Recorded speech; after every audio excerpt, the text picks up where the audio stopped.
Population के अंदर, वो हमारा आता है माइग्रेशन का। इसका आता है माइग्रेशन का आता है। ठीक हो गया। माइग्रेशन का टॉपिक जब आ जाता है आपका, वो अलग टॉपिक है। फिर इसके अलावा एक और टॉपिक इसमें आता है जिसको हम कहते हैं लिटरेसी। लिटरेसी पे भी सवाल जो सबसे मेजर इस साल आने के चांस हैं वो है आपका स्लम एरियाज के हवाले से। ये जो अर्बन एरियाज के अंदर स्लम्स बन जाते हैं ना, उनके ऊपर सवाल आने के चांसेस हैं। उन पे सवाल नहीं आया काफी अरसे से, इतना ज्यादा सवाल का कोई वो बना नहीं है। तो इसलिए आप उसको छोड़े मत, उसमें मल्टीपल टॉपिक्स हैं। आप ये मत कहें कि उसमें से कुछ नहीं आना। हाँ, अगर उसमें से नहीं आता फिर आपका एग्रीकल्चर से लाजमी 25 का बनेगा। सही है। अच्छा, अब हम बात करते हैं चैप्टर 7। चैप्टर 7, अब मैंने छोटे छोटे चैप्टर जो थे, मिनरल, वाटर, फॉरेस्ट, अब मिनरल, फॉरेस्ट और इनको मैंने थोड़ा स्किप किया है। ये आसान चैप्टर है। हम यूनिट 7 पे जाते सर हैं। जी बेटा। सर वो जोहा को एंटर करते हैं। अच्छा, मैं एंटर कर देता हूँ जोहा। जी सर। और सर जी आप वो बेटा, हमें ये वैसे ले जो आपने हिस्ट्री में शीट दी थी वैसी शीट देंगे ना सर? बेटा। ज्योग्राफी में ऐसी कोई शीट नहीं होती, समझ आ गई। तो मतलब कोई गैस वो नहीं देंगे आप? कोई गेस नहीं होता इसका, इसमें सारे चैप्टर रीड। जी ओके। शहीर बेटा। यस शहीर बेटा। Do you want to ask something Shaheer? Sir वो कह रहा है कि वो सालार लोडी जो भी है उसको ऐड कर दे। अच्छा, उसकी गारंटी पे। अच्छा, ये ले। पता नहीं सर कह रहा था। अच्छा चलें, एग्रीकल्चर के ऊपर मेजर कॉन्सेप्ट्स की बात करते हैं, जो सबसे बड़े सवाल आते हैं। याद रखिएगा, सबसे मेन चीज एग्रीकल्चर के अंदर, और इसके अंदर दो पोर्शन है, एग्रीकल्चर एंड लाइफ स्टॉक। ठीक है, ये दो पोर्शन हैं। इनमें से जो सबसे पहले सवाल बनता है, अगर हम एग्रीकल्चर की बात करें तो ये इसमें 3 टाइप्स ऑफ फार्मिंग होती हैं। टाइप्स ऑफ फार्मिंग की बात कर रहा हूं मैं। फार्मिंग, हमारे पास जो मेजर फार्मिंग एग्रीकल्चर में हम करते हैं, उसमें एक को कहते हैं हम अरेबल फार्मिंग। एरेबल फार्मिंग किसको बोलते हैं? क्रॉप्स जो आप ग्रो करते हैं। किसको ग्रो करते हैं? क्रॉप्स को जो आप ग्रो करते हैं उसको एरेबल फार्मिंग बोलते हैं। क्रॉप्स को ग्रो करना। सही हो गया। क्रॉप ग्रोइंग और कल्टीवेशन। और कल्टीवेशन, कल्टीवेशन भी ग्रोइंग को ही कहते हैं। ठीक हो गया। उसके बाद दूसरे नंबर पे हमारे पास आती है नोमैडिक फार्मिंग। नोमैडिक फार्मिंग, ये नोमैडिक फार्मिंग क्या होती है? जब आप एनिमल्स को, rearing of animals, rearing of animals by moving, by moving from one place to another in search of, in search of water and food. Water और food की search में आप जब निकलते हैं तो इसको हम क्या बोलते हैं? नोमैडिक फार्मिंग बोलते हैं। Is it clear? इसके बाद तीसरी जो चीज है, इसको हम बोलते हैं मिक्स्ड फार्मिंग। पाकिस्तान में सबसे ज्यादा जो फार्मिंग की जाती है वो मिक्स्ड फार्मिंग की जाती है। इसमें दो दो चीजें इन्वॉल्व हैं, both life stock and crop farming की जाती है। इसमें क्रॉप फार्मिंग और लाइफ स्टॉक फार्मिंग दोनों की जाती है। ये आपकी मिक्स्ड फार्मिंग होती है। और ये याद रखें कि जो फार्मिंग है, क्रॉप फार्मिंग है, ये 2 लेवल्स पे होती है। इवन लाइफ स्टॉक फार्मिंग भी 2 लेवल्स होते हैं उसके। ठीक है। एक होता है हमारा सबसिस्टेंस लेवल, ये सबसिस्टेंस भी होती है। ये फार्मिंग जो है ये आपकी सबसिस्टेंस भी हो सकती है। और सबसिस्टेंस का मतलब क्या होता है? ओनली फॉर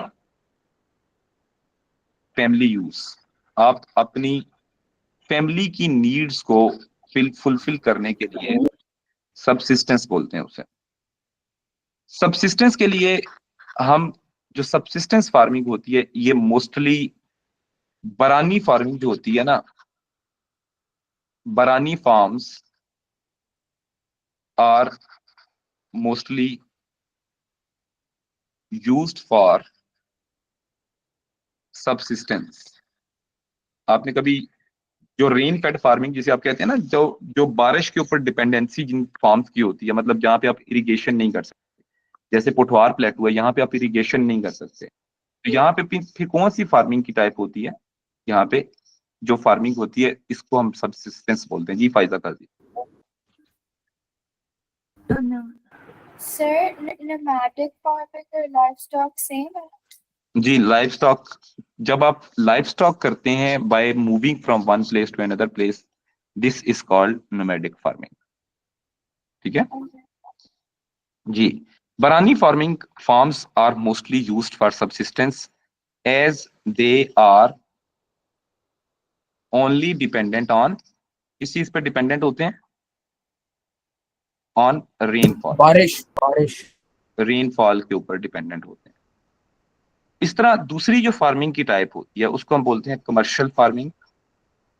कमर्शियल फार्मिंग, ये जो कमर्शियल फार्मिंग होती है, ये जो कमर्शियल फार्मिंग होती है, ये कहते हैं हम इसको कैश क्रॉप फार्मिंग। मतलब जब आप क्रॉप्स को ग्रो करते हैं सिर्फ सेल आउट करने के लिए, अपने प्रॉफिट्स को मैक्सिमाइज करने के लिए। अब हमारे पास एग्जांपल भी होनी चाहिए। पाकिस्तान में जो ज्यादातर क्रॉप्स सबसिस्टेंस ग्रो की जाती हैं वो कौन सी हैं? Wheat, Potato. मेज जिसको आप कॉर्न बोलते हैं, ये सबसिस्टेंस होती हैं। इसी तरह कैश क्रॉप के अंदर राइस होता है, कॉटन होती है, शुगर केन होता है,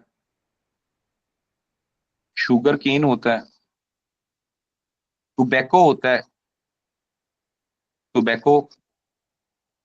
इसके अलावा ऑयल सीड्स होते हैं, ऑयल सीड्स। ये हमारे मोस्टली कमर्शियल लेवल पे किए जाते हैं। कमर्शियल का मतलब हम लोग इनको प्रॉफिट्स के लिए यूज करते हैं। ये मधाइम नंबर क्या नाम है, ये कौन है? सर, जी बेटा, जी। कमर्शियल फार्मिंग और कैश क्रॉप फार्मिंग एक ही होता है? Commercial farming basically cash crop farming ही करते हैं आप। कमर्शियल लेवल पे आप वही क्रॉप ग्रो करेंगे ना जो आप बेच के बाद में प्रॉफिट जनरेट कर सकें। ऐसा ही है। अच्छा, ठीक। हम्म। अब ये हमारे पास कुछ फार्मिंग के हवाले से चीजें आती हैं। अब देखें, फार्मिंग के बहुत सारे मेथड्स होते हैं आपके। फार्मिंग के अंदर प्रोसेस क्या होते हैं, इनपुट क्या होते हैं, ये आउटपुट क्या होते हैं, ये याद रखना है आपने।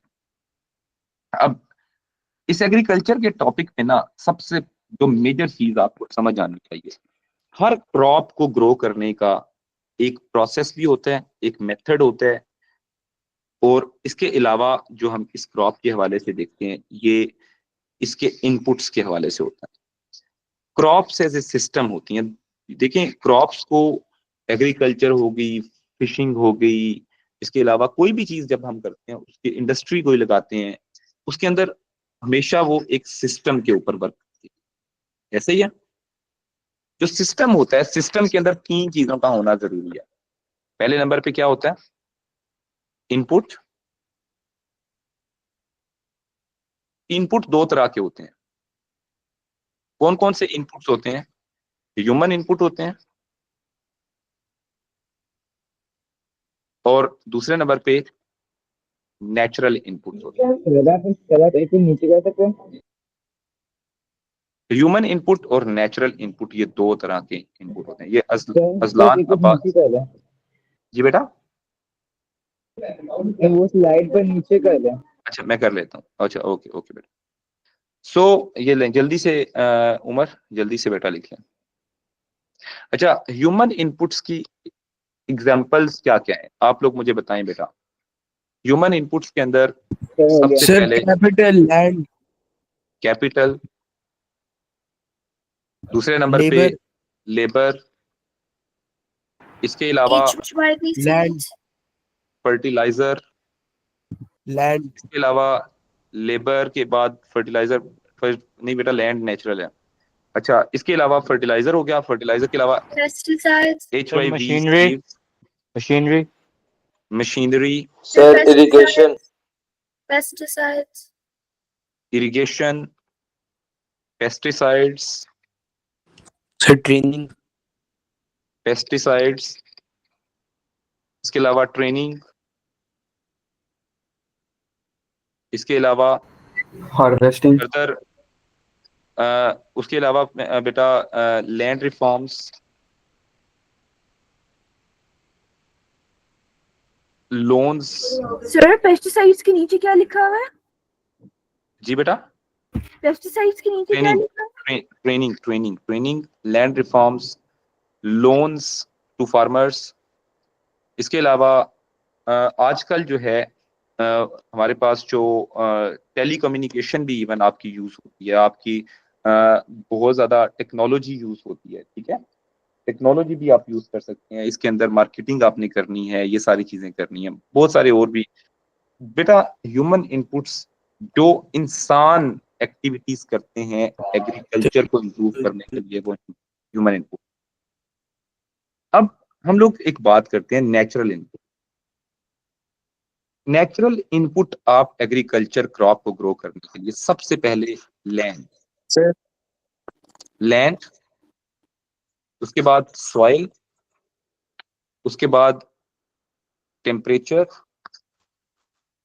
Rainfall. और rainfall.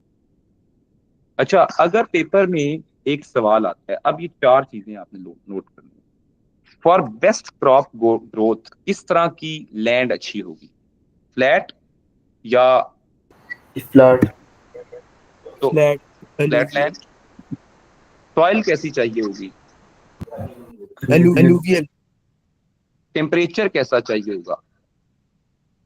Moderate. Moderate, reliable. Rainfall कैसी चाहिए होगी? Moderate. रिलायबल। अब अगर एक बात करें, अब मैं इस चीज को फिक्स करता हूं, natural growing condition, natural growing conditions.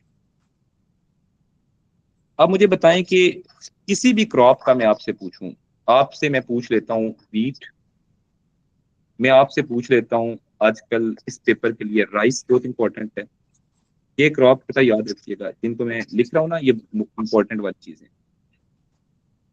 Fruits की ग्रोइंग कंडीशन,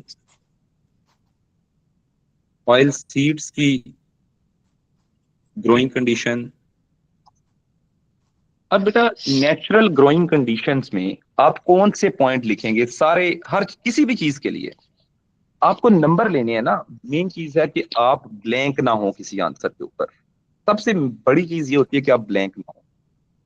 अब अगर आप वीट के अंदर ये लिखेंगे कि naturally best flat land where water can be, या where which land has better drainage system, it is suitable for growing of wheat crop. इसी तरह मैं कह देता हूं कि fruit farming is practised mostly on flat land, as flat land is required for the better growth. Moreover, the soil for wheat, soil for rice, soil for fruit, soil for oil seeds, alluvial soil चाहिए। लेकिन इनमें थोड़े थोड़े differences हैं, जैसे wheat की growing condition में जो आती है लैंड, वेल ड्रेन्ड लैंड और फ्लैट लैंड, ये तो सेम है, लेकिन वीट के लिए जो सॉइल है वो alluvial ही चाहिए, लेकिन टेम्परेचर चाहिए, क्योंकि ये क्रॉप समर में होती है, विंटर में होती है। समर सीजन और विंटर सीजन, ये सीजन्स ऑफ क्रॉप अगर आपको आते हैं ना, आप किसी भी क्रॉप का अगर आपको सीजन्स ऑफ क्रॉप आते हैं तो आप किसी भी क्रॉप का ये लिख सकते हैं कि उसको कितना टेम्परेचर चाहिए, ये बात याद रखिएगा। इसलिए हम सीजन्स ऑफ क्रॉप करते हैं, हर क्रॉप का सीजन याद कर लेते हैं। एक होता है रबी सीजन क्रॉप का और एक होता है खरीफ सीजन। रबी किसको बोलते हैं? रबी कहते हैं हम विंटर क्रॉप्स को, और खरीफ हम किसको बोलते हैं? समर क्रॉप को। अब आप मुझे बताएं वीट किस सीजन में ग्रो होती है? विंटर में या समर में? आपने नोटिस किया होगा, अगर आप गांव से आपका ताल्लुक किसी गांव से, आपको पता होगा विंटर में होती है या समर में? सर समर में। नहीं, समर में तो नहीं होती। वीट ग्रो होती है विंटर सीजन में। विंटर में होती फीलिंग मेरा ताल्लुक गांव से ठीक है, अक्टूबर नवंबर में वीट ग्रो की जाती है। किस सीजन में ग्रो की जाती है? अक्टूबर नवंबर में। और बेटा आजकल जो हो रहा है, आजकल वीट जो क्रॉप है उसकी कटिंग चल रही है। आपने कभी फीलिंग सोशल मीडिया पे नहीं देखा कि आजकल गवर्नमेंट की और फार्मर्स की बड़ी लड़ाई चल रही है कि वो गवर्नमेंट जो है वो बहुत कम रेट पे जो है वो वीट की क्रॉप परचेज कर रही है गवर्नमेंट फार्मर्स से। तो इस वजह से फार्मर्स प्रोटेस्ट कर रहे हैं पाकिस्तान में। रबी क्रॉप जो होती है ना, ये विंटर क्रॉप्स को कहते हैं। अब राइस किस सीजन में ग्रो करते हैं, समर या winter? because they need humidity.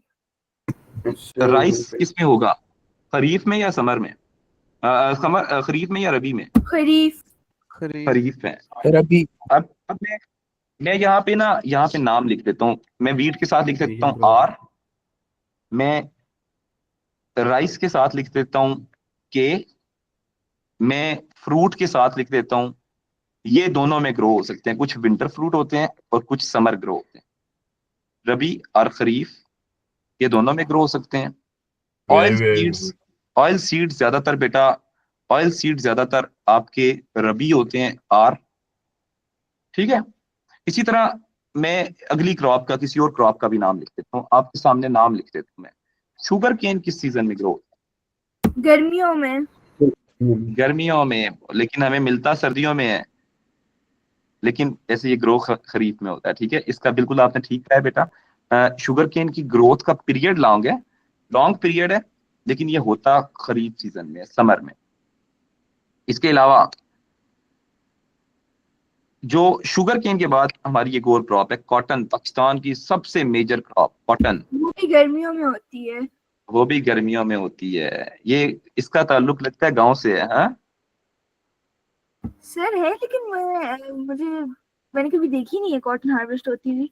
अच्छा, हार्वेस्ट होती नहीं कॉटन जो है ये बेटा हार्वेस्ट करते भी नहीं है, हम इसे पिक करते हैं। हार्वेस्टिंग कहते हैं ना, कटिंग ऑफ क्रॉप। नहीं तो हम है। इसे कट नहीं करते, हम इसे सिर्फ पिक करते हैं। ठीक है, अच्छा अब हमारे पास ये कुछ क्रॉप्स के नाम लिखे। अब मुझे बताएं जो खरीफ वाली हैं, समर, आप समर सीजन में होते हैं, आपको समर में ज्यादा प्यास लगती है विंटर में? समर में। तो समर वाली क्रॉप्स है ना, जितनी भी समर वाली, उनको पानी क्या चाहिए, ज्यादा चाहिए। समर वाली क्रॉप्स को ग्रो करने के लिए रेनफॉल कितना चाहिए, मॉडरेट टू हाई रेनफॉल चाहिए, रिलायबल टू मोर रेनफॉल चाहिए। ठीक है, लेकिन पाकिस्तान के अंदर तो समर में रेनफॉल इतना ज्यादा मानसून से होता है, लेकिन वो इतना रिलायबल नहीं होता, कभी होता है कभी नहीं होता। तो फिर फार्मर्स क्या करते हैं बेटा? कितने मिलीमीटर लिखना है?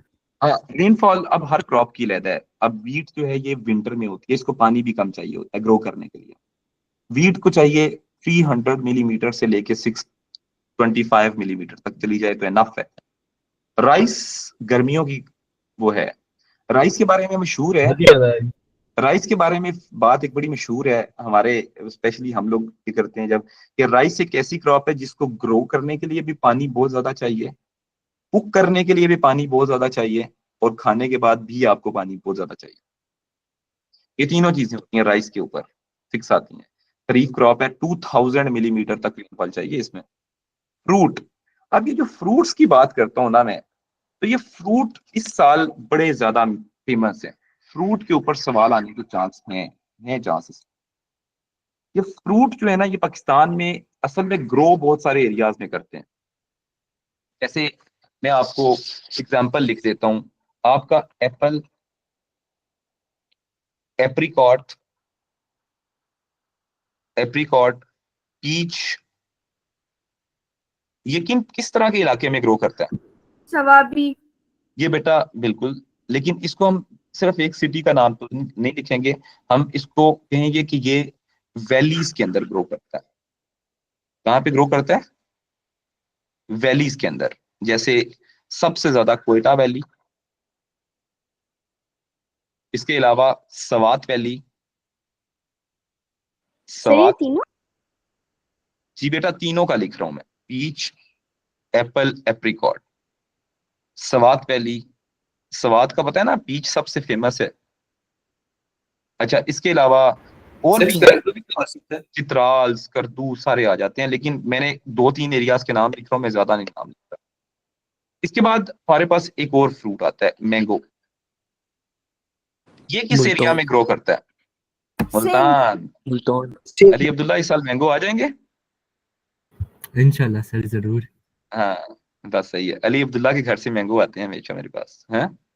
तो अच्छा, जो मैंगो की जो है वो हमारे पास कहाँ से, मतलब ये एक तो आपने याद रखना है, साउथ पंजाब में ये ग्रो होते हैं, साउथ पंजाब में ग्रो होते हैं।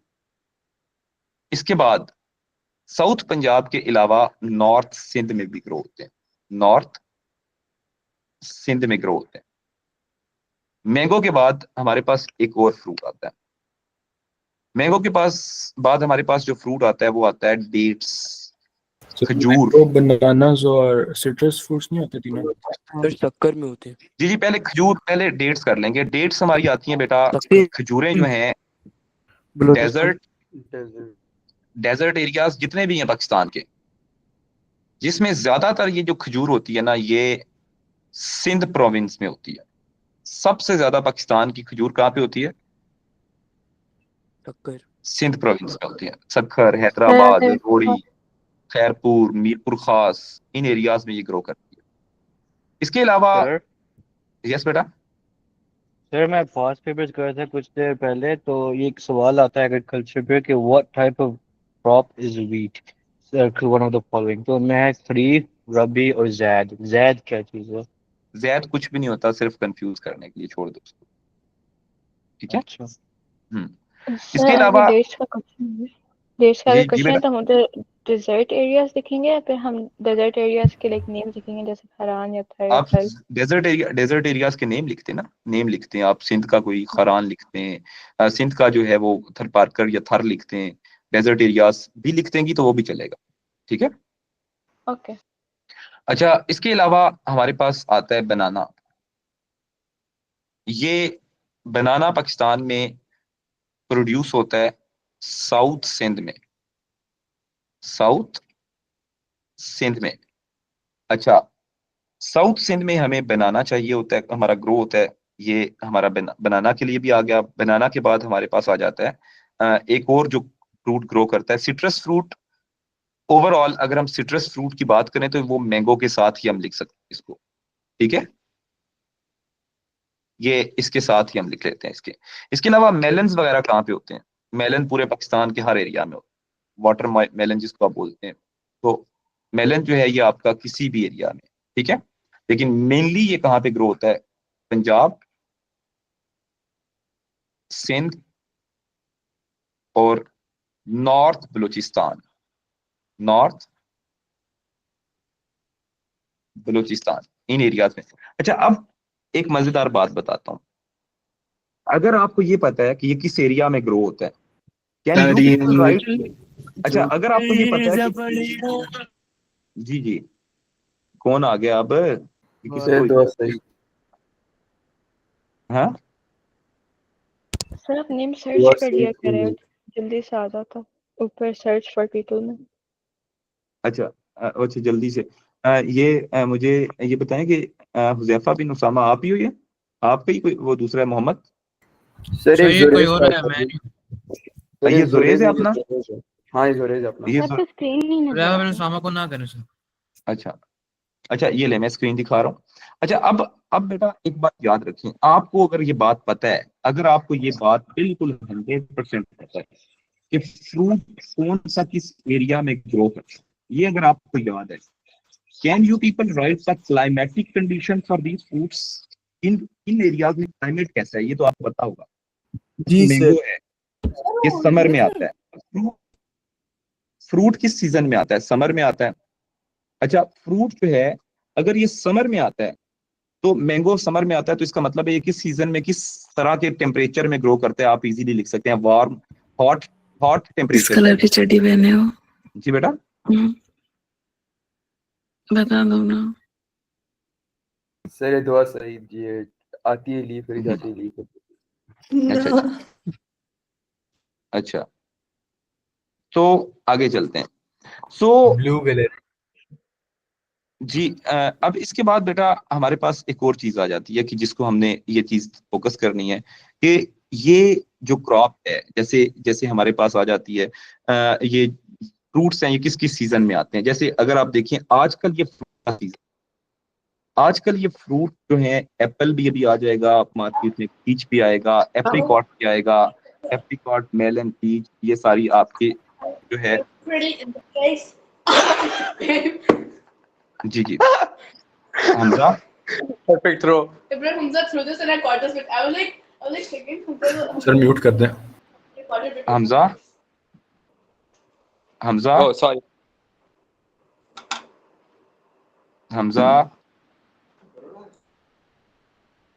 माय मिस्टेक सर, गलती से हुआ था। अच्छा अच्छा गलती से हो गया, चले मन कर। तो अब इसके बाद हमारे पास एक आ जाता है कि अब हमने ये देखना है कि ये फ्रूट समर में मोस्टली आते हैं आपके, मैंगो, डेट्स, बनाना, मेलन, सब समर में आते हैं। इनकी ग्रोइंग कंडीशन में टेम्परेचर वार्म से हॉट चाहिए होता है। क्या, कौन सा टेम्परेचर? वार्म या माइल्ड टेम्परेचर। जो वैली के फ्रूट होते हैं इनकी क्लाइमेटिक कंडीशन थोड़ी डिफरेंट। इसके लिए जो क्लाइमेटिक कंडीशन है माइल्ड, माइल्ड टू वार्म चाहिए, माइल्ड टू वार्म चाहिए। बाकी इसके लिए भी हॉट चाहिए, डेट्स के लिए भी हॉट चाहिए, बनाना के लिए ह्यूमिड क्लाइमेट चाहिए। कौन सा चाहिए? Oh my humid God, climate. bro. अच्छा, ह्यूमिड क्लाइमेट चाहिए, ठीक है। अब ये ह्यूमिड क्लाइमेट आपको यहां से मिल जाता है। मेलन के लिए आपको चाहिए। बाकी सिर्फ आप देखें कि दो क्लाइमेट की कंडीशन चेंज है, एप्पल, एप्रिकॉट और पीच, क्योंकि ये वैली में ग्रो करता है। अब यहाँ पे हॉट टेम्परेचर तो हो ही नहीं सकता, तो जब यहाँ पे हॉट होता नहीं है तो इसलिए यहाँ पे जो आता है वो ह्यूमिड क्लाइमेट आपको चाहिए, और सॉरी माइल्ड टू वार्म चाहिए होता है। यहाँ पे हॉट हो ही नहीं सकता क्योंकि वैली है, ये थोड़ी सी वार्म जरूर होती हैं लेकिन ये हॉट की तरफ इनका टेम्परेचर जाता ही नहीं है, ठीक है। तो यहाँ तक आपने ये फ्रूट्स आपने याद कर लेने हैं, ठीक है। फ्रूट्स के ऊपर सवाल की नेचुरल ग्रोइंग कंडीशंस हैं, ये आपकी तकरीबन हर क्रॉप की नेचुरल ग्रोइंग कंडीशन आप लिख सकते हैं अगर आपको उस क्रॉप का और उस फ्रूट का एरिया पता है कि ये कहाँ पे ग्रो कर। सर सर मैंगो जी, डेट्स के लिए हॉट चाहिए मैंगो और डेट्स के लिए हॉट चाहिए, बिल्कुल। मैंगो, और डेट्स, मेलन्स इनके के लिए। लिए किसके लिए? मेलन्स के लिए मेलन्स के लिए भी हॉट चाहिए, ठीक टेम्परेचर है सर। आपका हाँ हॉट ही चाहिए इसके लिए, इनके लिए हॉट चाहिए क्योंकि ये ग्रोथ, इनकी बेस्ट ग्रोथ जो होती है ये इसी सीजन में होती है। लेकिन एक बात याद रखें, जिनमें जूस का एलिमेंट आता है जैसे मैंगो वगैरह हैं, ठीक है, इसके अलावा मेलन्स हैं, इनके अंदर ये जूसी होते हैं थोड़े ज्यादा, तो इनके लिए पानी की क्वांटिटी भी थोड़ी ज्यादा चाहिए। जिनके अंदर जूस की क्वांटिटी ज्यादा होती है उन प्लांट्स को पानी भी थोड़ा सा अच्छा, उनको हमें पानी भी ज्यादा चाहिए होता है, ठीक है। क्लियर हो गया बेटा? आपने अब ये लिख लिया सारा? हैं? जी बेटा, जी जी जी सर फरिश्ता। बनाना के लिए भी हॉट टेम्परेचर चाहिए होती है? वार्म, इसके लिए बेटा ह्यूमिड चाहिए ना। ह्यूमिड क्लाइमेट होता ही वो है जिसके अंदर टेम्परेचर भी हाई होता है और ह्यूमिडिटी, वाटर का लेवल भी, मॉइस्चर भी ज्यादा होता है क्रॉप्स प्लांट्स के अंदर, उसके लिए एयर के अंदर मॉइस्चर भी ज्यादा होता है, ठीक है। सर स्क्रीन ऊपर कह रहे स्क्रीनशॉट लेना है। अच्छा ये लें, ये लें, ये लें बेटा, पूरा स्क्रीनशॉट अब आप ले लें इसका। मैं वैसे भी इसको रिमूव करने लगा हूँ स्क्रीन को, पूरा स्क्रीनशॉट ले लीजिएगा बाय काइंडली, जल्दी से ले लें अपना स्क्रीन। जी जी हमजा नोमान बेटा। सर मैं पास पेपर कर रहा था, वहां पे उन्होंने पूछा था name one high yield variety seed for either wheat और राइस। ये किसी मॉक या किसी पास पेपर में आया था ये। जी बेटा, तो आपके आपके बेटा आपकी अगर आप ज्योग्राफी वाले नोट्स मेरे देखें तो उसके ऊपर पेज नंबर 2 एग्रीकल्चर का है, तो उसमें वीट्स के उसके high yielding varieties of seeds के नाम लिखे हुए हैं, आप वो देखिएगा, पेज नंबर 2 ऑफ एग्रीकल्चर, ठीक है। Okay sir. सर सर शायद बुक मैं का पेज नंबर ये जी अहमद रजा। हमजा भाई आपने फीस दी है? हसान, मैंने आपको बेटा निकाल देना है क्लास से अगर आप फजूल बोलेंगे अब तो। ठीक है जी। अहमद रजा। सर इसका सर आंसर मैक्सी पार्क है, जी वो जो maxi park, eri HIV park, eri park और ये वाले हैं जी बिल्कुल। जी शाहजमान। सर सर आज इंडस्ट्रीज करेंगे?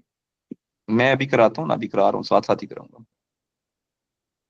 अच्छा, आगे हम लोग अगले पॉइंट पे चलते हैं अब। सर जी बेटा, जी जी। आप बुक का पेज नंबर बता रहे हैं? नहीं, बुक का नहीं बता रहा, वो अ, नोट्स है मेरे वाले, मैं उनका पेज नंबर बता रहा था। ईशाल बेटा। अच्छा जी ये हसन, ये अपने वाले ही हसन है, मैं ऐड नहीं कर रहा।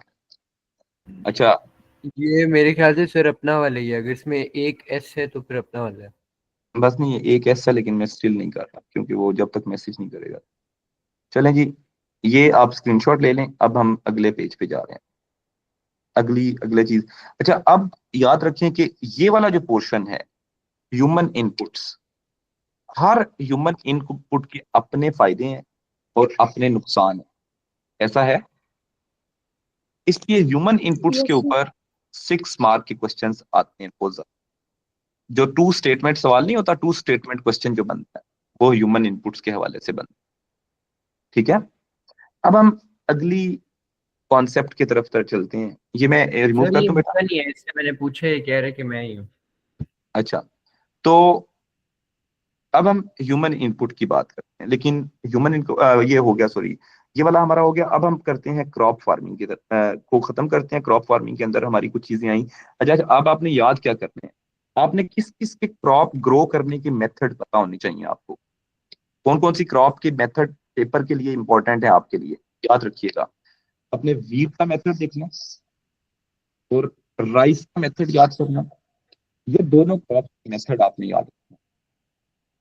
इन दोनों क्रॉप्स का मेथड मतलब किस तरह ग्रो होती है, वीट किस तरह ग्रो करते हैं। मतलब पहले आप लैंड को प्रिपेयर करते हैं बाय प्लोइंग, फिर उसके बाद उसके अंदर से अगर आपको वीडिंग करनी है तो उसके जड़ी बूटियां जो हैं उनको निकालेंगे, फिर आप सोइंग ऑफ सीड्स करेंगे, फिर इरिगेशन करेंगे, फिर उसके बाद फाइनली ये मल्टीपल चीजें आपकी आती हैं। ये आपके नोट्स के अंदर ये लिखी हुई हैं सारी चीजें, तो आप वहां से एग्जैक्ट, क्योंकि ये चीजें ये रट्टा मारने वाली है, आपने कंबाइन को क्रैम करना है चीज को।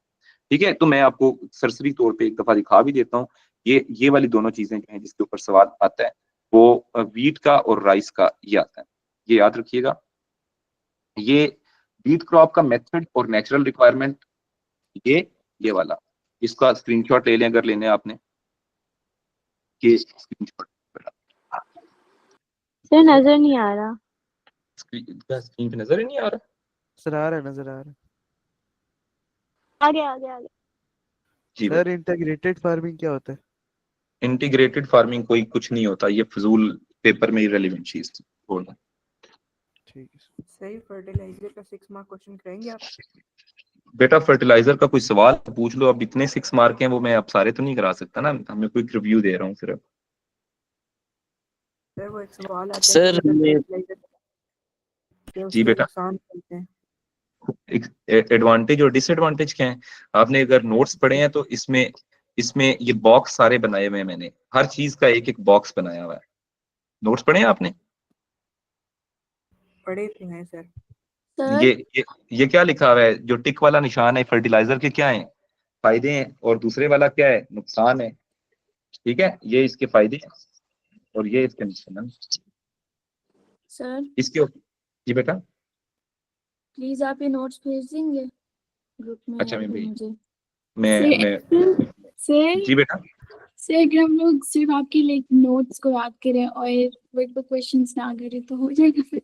बेटा अगर आप मेरे नोट्स को याद करेंगे, ये वाले नोट्स जो मैंने आपके पास हैं, जिन लोगों के पास हैं ये वाले सारी चीजें, बेटा हिस्ट्री का पेपर बाहर से आया था कोई चीज? नहीं नहीं आई नो थी। सर। ज्योग्राफी का पेपर मैं गारंटी से कह सकता हूँ एक लफ्ज भी नोट से बाहर नहीं आएगा। ठीक है सर एक सवाल है जी। सर, हॉर्टिकल्चर की डेफिनेशन बता दें। हॉर्टिकल्चर कहते हैं आप फ्लावर्स वगैरह को, आप गार्डनिंग करते हैं, उसको हम हॉर्टिकल्चर कहते हैं। ठीक ठीक है है सर। सर बात सुने, जी बेटा। सर हिस्ट्री में एक चीज आया तब आए क्या? Sir, military achievements of Titumir. जी, अगर आप पढ़ा सही होता ना तो वो भी आपको नोट से मिल जाता। सर हम लोग फिर वर्कबुक के क्वेश्चंस ना करें। सर वो नोट्स में था। मेरा वही कह रहा हूँ मैंने कहा कि अगर वो आपने सही पढ़ा होता ना तो वो भी आ जाता। जी जी मेमुना क्या कह रही हैं आप? सर मैं कह रही हूँ अगर मतलब अगर मैं सिर्फ आपके नोट्स पढ़ रही हूँ ना तो फिर मैं वर्कबुक क्वेश्चंस नहीं कर रही तो मुझसे नहीं होगा। नोट्स पढ़ो तो उसके साथ साथ क्वेश्चंस को देखती जाओ ना, कोई 2 4 5 क्वेश्चन देख लो करके कुछ साथ तो साथ। बस 2-3 कर लें बस। बस 2 2 4 4 करती जाओ, इनफ है। अच्छा, ये राइस का नेचुरल कंडीशंस है और ये राइस का मेथड ऑफ कल्टीवेशन है बेटा, जल्दी से इसको लिखें। सर आप नोट्स भी सेंड कर सकते हैं? जी बेटा, आप नोट्स सेंड कर सकते हैं? अच्छा मैं देखता हूँ, मैं करता हूँ, ठीक है। जी बेटा, यहाँ तक का आपने कर लिया। जी बेटा, सर कुछ ऐसा बताया ना जो सारे 6 मार्क्स में हम डाल सकें। जी मैं वो कराऊंगा आपको जो सारे 6 मार्क में बता आ जाएगा। ओपिनियन। क्या ओपिनियन बेटा? ये आपने लिख ली, ये स्क्रीनशॉट ले लिया इसका। अब हम चलते हैं लाइफ स्टॉक। इस दफा एग्रीकल्चर में लाइफ स्टॉक का पोर्शन काफी इंपॉर्टेंट है। लाइफ स्टॉक में हमने 2 तरह की फर्दर हमने देखना है लाइफ स्टॉक क्या होता है। लाइफ स्टॉक के अंदर एक तो आपको आइडेंटिफिकेशन ऑफ एनिमल्स आनी चाहिए। आइडेंटिफाई, आपने किन किन को आइडेंटिफाई करना आना चाहिए? शीप, गोट, कैटल या काउ जिसको आप कहते हैं, इसके अलावा बफलो, ठीक है। ये आइडेंटिफाई करना आना चाहिए। इन सब के यूजेस क्या हैं, बेनिफिट्स क्या हैं? बेटा बेनिफिट्स कुछ जनरल बेनिफिट्स हैं। नंबर 1 पे इनका बेनिफिट क्या है? एक से पहले तो मीट मिलता है इनसे, मिल्क मिलता है इनसे, लेदर मिलता है इनसे, सर हाइड्स। और शीप जो होता है ना, लेदर कोई हाइड्स, लेदर कोई, जी लेदर, अच्छा लेदर कोई हम हाइड्स बोलते हैं, ठीक है। लेदर कोई हम क्या बोलते हैं? हाइड्स बोलते हैं, लेदर कोई बोलते हैं वो, ठीक है। इसके अलावा जो लेदर है, लेकिन शीप का तो लेदर नहीं होता। शीप का फिर क्या हमें मिलता है? वूल। शीप से हमें क्या मिलती है? वूल। जी बेटा, शीप से हमें वूल मिलती है। डन हो गया। अच्छा, इसके अलावा हमारे पास जो इनके अंदर इन सारे एनिमल्स से हमें जो बिजनेस मिलता है वो एक अलग चीज है, प्रॉफिट आता है। ये फार्मर्स के लिए एक्स्ट्रा इनकम भी होती है, फार्मर्स की एक बिजनेस भी होता है। सर इसमें हम वो भी लिख सकते हैं एनिमल पावर जो। जी जी, अब एनिमल पावर हर एनिमल नहीं कर सकता। एनिमल पावर के लिए बुल्स यूज होते हैं, बुल एज ड्राफ्ट पावर। ये जो बुल्स होते हैं ये ड्राफ्ट पावर के तौर पे यूज होते हैं, मतलब draft power means animal power. इसके अलावा डंग जो है इनका वेस्ट जो है, काउ डंग का क्या यूज है? Cow dung is used as a natural fertiliser. तो इसके अलावा काउ डंग, ये मैं अब ये याद रखें कि ये ऊपर वाले जो 3 पॉइंट हैं ये जनरल है। ऊपर वाले तीनों पॉइंट जनरल है, ठीक है। ऊपर वाले तीनों पॉइंट जनरल है। चलिए, शुक्रिया। ऊपर वाले तीनों पॉइंट्स जनरल है, ठीक है। और बाकी जो पॉइंट्स हैं वो ये नीचे वाले काउ से एसोसिएटेड है। सिर्फ ये सिर्फ जो है ये काउ से एसोसिएटेड है या बुल से एसोसिएटेड है। क्लियर? जी बेटा, डन हो गया। अच्छा, यहाँ तक हमने ये तो अब एनिमल्स के ओवरऑल इंपॉर्टेंस क्या है? इन एनिमल्स की इंपॉर्टेंस अगर आप देखें, जो इंपॉर्टेंस की अगर हम बात करते हैं, एक तो पहली बात तो यह है कि गोट्स और शीप्स को डिस्करेज क्यों करते हैं? गोट शीप डिस्करेज की जाती है, ये गवर्नमेंट इसको डिस्करेज करती है। क्यों डिस्करेज करती है? एक तो ये ओवरग्रेज करते हैं। एक तो ये बेटा लो क्वालिटी एनिमल होता है। पाकिस्तान में अच्छी क्वालिटी की ना शीप्स हैं ना गोट्स हैं।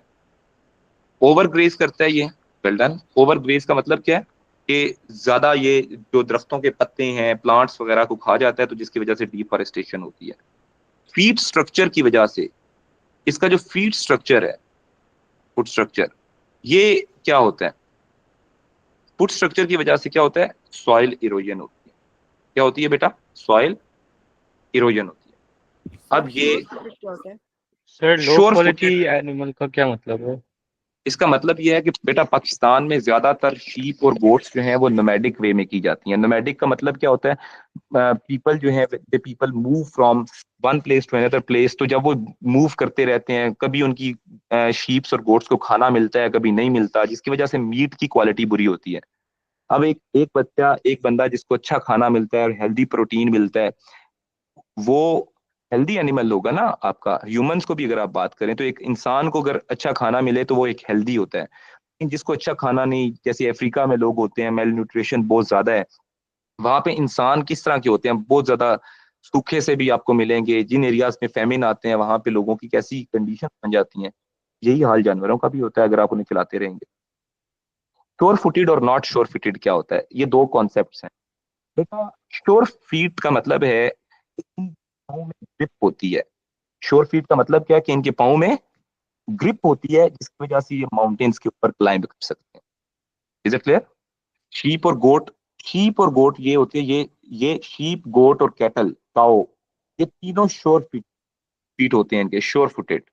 श्योर फुटेड का मतलब है इनके पाँव का स्ट्रक्चर ऐसा होता है कि वो ग्रिप से माउंटेन्स के ऊपर इजीली क्लाइंब कर सकते हैं, इनको आप माउंटेन्स पे रख सकते हैं। इज इट क्लियर बेटा? जी। सर ये कौन सा वाला श्योर है? श्योर, SURE वाला श्योर। अच्छा। जी। अच्छा, इसके बाद शीप और गोट को डिस्करेज करने के लिए ये reason है। एक और चीज मुझे बताएं कि बफलो जो है, बफलो, ये बफलो के ऊपर सवाल इस दफा आने के चांस हैं। बफलो वाले सवाल, बफलो के सवाल क्या आते हैं कि ये सबसे ज्यादा, एक बात याद रखिएगा, ये पाकिस्तान के हर प्रोविंस में होती है, एवरी प्रोविंस, ये हर प्रोविंस में होती है। लेकिन ज्यादातर उन एरियाज में होती है जहां पे लोगों के पास क्रॉप उगाने के लिए, जहां पे लोगों के पास जो है टेम्परेचर सूटेबल नहीं होते क्रॉप्स के लिए, वहां पे फिर फार्मर्स जो हैं वो अपने लाइफ स्टॉक रियर करते हैं, जड़ी बूटियां खाते हैं, उनके प्लांट्स प्लांट्स वगैरह को खा के जो है वो सर्वाइव कर लेते हैं। तो इसलिए वो एनिमल्स पे गुजारा करते हैं। अब तो जो है ना, ये सबसे इंपॉर्टेंट चीज है। Mostly in Punjab and Sindh, mostly in Punjab and Sindh, ये ज्यादातर पंजाब और सिंध में होती है। सर आपको लगता है वाई कैन नॉट, जी बेटा, why can not be reared in Balochistan? हम इसको बलूचिस्तान में क्यों नहीं जो है वो सर इतना इसके लिए पानी बहुत rear ज्यादा कर सकते? चाहिए होता है, इसके लिए पानी बहुत ज्यादा चाहिए याद होता है। रखिए। जी जी। तो बलूचिस्तान में हम इसलिए नहीं लगा सकते कि लेस वाटर, ये टोपोग्राफी। इसके अलावा less feed.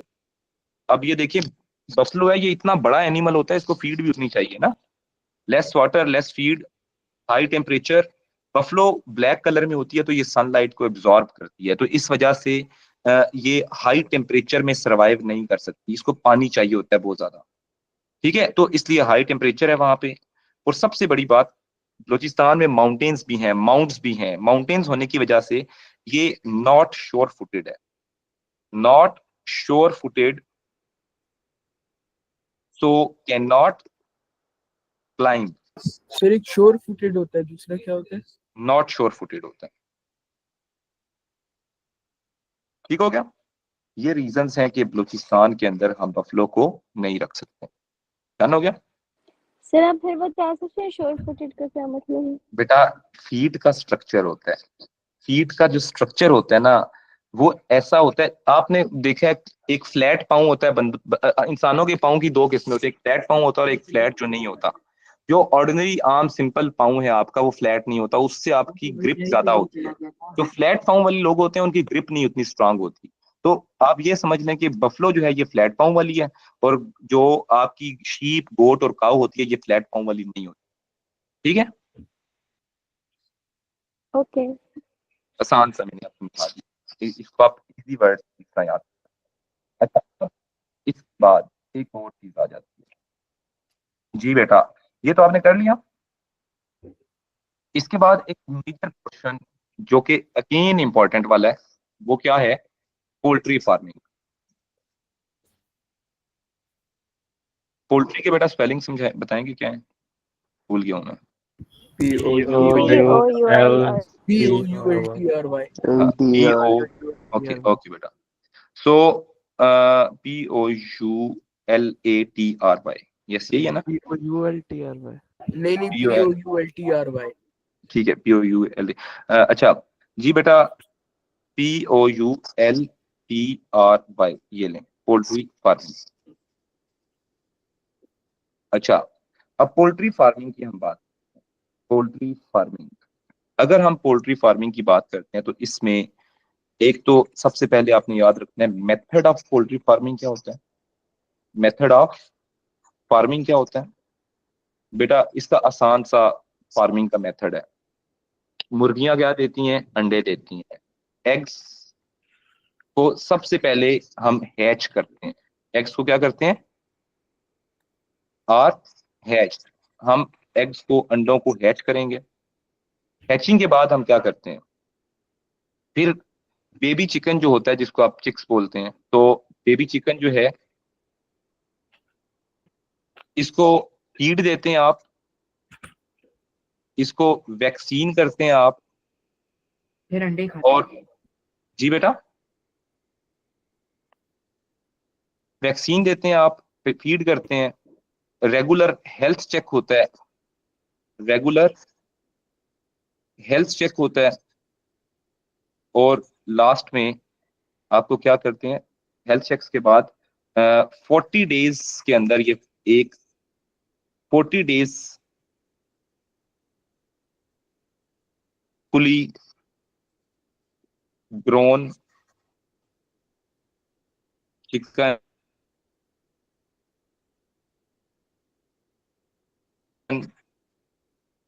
Can be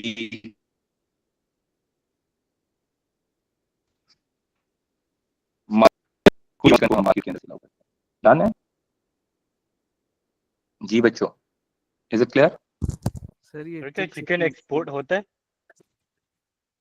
chicken Pakistan का अफगानिस्तान वगैरह में जाता है, ठीक है। कुछ हमारी ऐसी अभी जो है, कुछ कंपनीज ऐसी हैं जो कर रही हैं, लेकिन पाकिस्तान में चिकन के अंदर क्योंकि वैक्सीन का यूज बहुत ज्यादा करते हैं। सर इसके अलावा वो जो चिकन होते हैं वो मरे हुए देते हैं दूसरों को। अच्छा ठीक है। सो पाकिस्तान में जो चिकन जो है, उसके अंदर सबसे बड़ा प्रॉब्लम क्या आता है? चिकन के अंदर पाकिस्तान में इशू ये आता है कि जो चिकन पाकिस्तान में अवेलेबल होता है हमारे पास, उसमें जो हम लोग स्टीरॉइड्स का यूज करते हैं, स्टीरॉइड्स का यूज, ठीक है बेटा, जो ये स्टीरॉइड्स का यूज होता है, ये बाहर के मुल्क जो है उनके अंदर इसकी प्रॉब्लम्स होती हैं, वो इसको हेल्थ हैजर्ड्स के अंदर कंसिडर करते हैं। तो इस वजह से वो कहते हैं कि ये hazardous for the human life है, इस वजह से वो इसको यूज नहीं करते, ठीक है। सर बाहर मुल्क के स्टेरॉइड्स नहीं इस्तेमाल करते? नहीं, वो स्टीरॉइड्स का इतना यूज नहीं करते, ठीक है, वो इस चीज पे स्टीरॉइड्स का यूज नहीं है, उनकी फीड जो है वो प्रोसेस्ड फीड को यूज करते हैं, ठीक है। यहाँ पे स्टीरॉइड्स को यूज करते हैं उसको ग्रो करते हैं। सर लेकिन चिकन प्रोडक्ट्स तो एक्सपोर्ट होते हैं ना?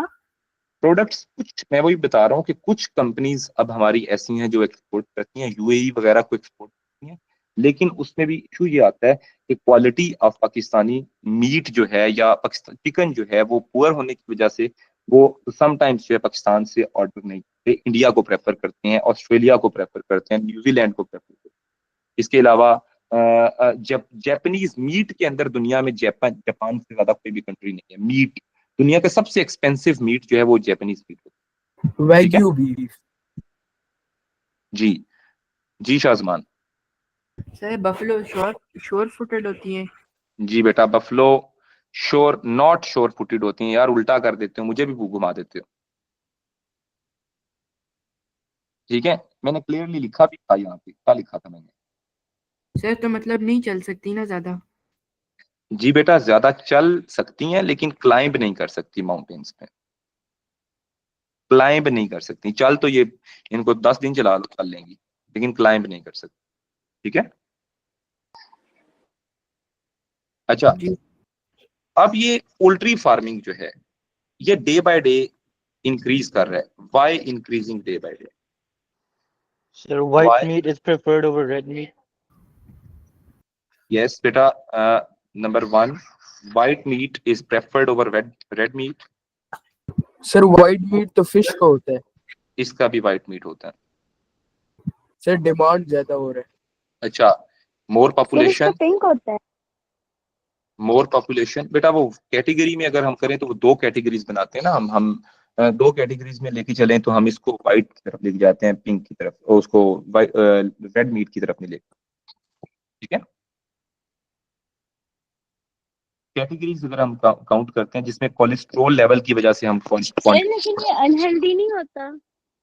नहीं बेटा, अनहेल्दी होता पाकिस्तान के लिहाज से अनहेल्दी होता है, लेकिन दुनिया में इसको इस तरीके से रियर किया जाता है, जो तरीका यूज किया जाता है वो हेल्दी होता है, उसमें ये काफी इफेक्टिव होता है। लेकिन पाकिस्तान में जो इस तरीके से मतलब मरे हुए चिकन को खिलाएंगे फिर तो वो अनहेल्दी है ना हमारे लिए। ठीक है। अच्छा, इसके अलावा इंक्रीज क्यों कर रही है? Quick profit. Sir, awareness spread हो रही है। क्विक प्रॉफिट्स हैं, प्रॉफिट्स बहुत ज्यादा है। फार्मर प्रेफर करता है कि यार 40 दिन में मुझे ढेर सारा प्रॉफिट हो जाएगा। 40 दिन अच्छे से लुक आफ्टर करो, उसके बाद प्रॉफिट कमाओ। ठीक है। एक्स्ट्रा इनकम, वाई इंक्रीजिंग, उसके बाद हमारे पास ये है कि मोर होटलिंग,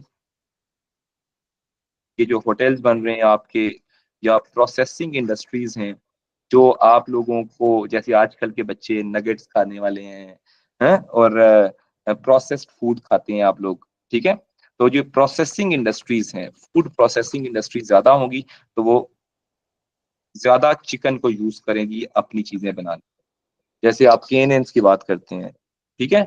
तो जितनी इस तरह की इंडस्ट्रीज, जितनी इस तरह की होटलिंग आपकी ओपन होगी, टूरिज्म ज्यादा होगा, पोल्ट्री तो आपकी नीड पूरा करेगी। ऐसे ही है। इसका बेनिफिट है। सर गोट्स का कितना लंबा होता है? जी बेटा, गोट्स के कितना टाइम लगता है इनको बड़ा करने में? गोट बेटा, गोट जो एक फुली मेच्योर गोट है वो 1 साल लगता है। फुली मेच्योर गोट, आपने कुर्बानी देखी है? कुर्बानी में कुर्बानी के लिए क्या रिक्वायरमेंट होती है? जब आप जानवर को ईद आ रही है, कुर्बानी करनी है, तो 1 साल होना चाहिए ना। 1 साल वाले जानवर को आप ज़िबा कर सकते हैं, यही होती है। अगर आपकी गोट होती है तो वो 1 साल वाली ज़िबा होती है, तो इसका मतलब है 1 साल is required for healthy animal. अच्छा, बेनिफिट्स ऑफ लाइफ स्टॉक के बेनिफिट्स क्या होते हैं? लाइफ स्टॉक के बेनिफिट्स में सबसे पहला, एक्स्ट्रा इनकम टू फार्मर्स। देखें, अगर आप ये देखें कि फार्मर कोई क्रॉप फार्मिंग करता है और वो अपने साथ कोई गोट्स भी रियर कर रहा है, शीप्स भी हैं, बफलो भी हैं, वो इनको भी बेच के साथ में एक्स्ट्रा इनकम अर्न कर सकता है। फूड नीड्स को फुलफिल करता है, फुलफिल करता है। इसके अलावा क्या होता है? फूड नीड्स के अलावा इसका एक और फायदा क्या है कि ये मीट कैन बी मिल्क, इस तरह की नीड्स को फुलफिल करता है। Leather industry survive on livestock, survive due to livestock. ठीक है। ये आपकी कुछ मेजर चीजें हैं, कुछ फायदे। यहाँ तक क्लियर हो गया? Use of animal power, animal power के तौर पे होते हैं, ये भी आप लिख सकते हैं। ड्राफ्ट पावर भी आप लिख सकते हैं। सही है। अच्छा, अब यहाँ तक हमारे जो मेजर कॉन्सेप्ट्स थे एग्रीकल्चर की वो भी मैंने करा दिया। अब आपने करना क्या है कि ये तो आपके हो गए मेजर कॉन्सेप्ट्स आपके। अब आपने इसका भी स्क्रीनशॉट लेना है। आप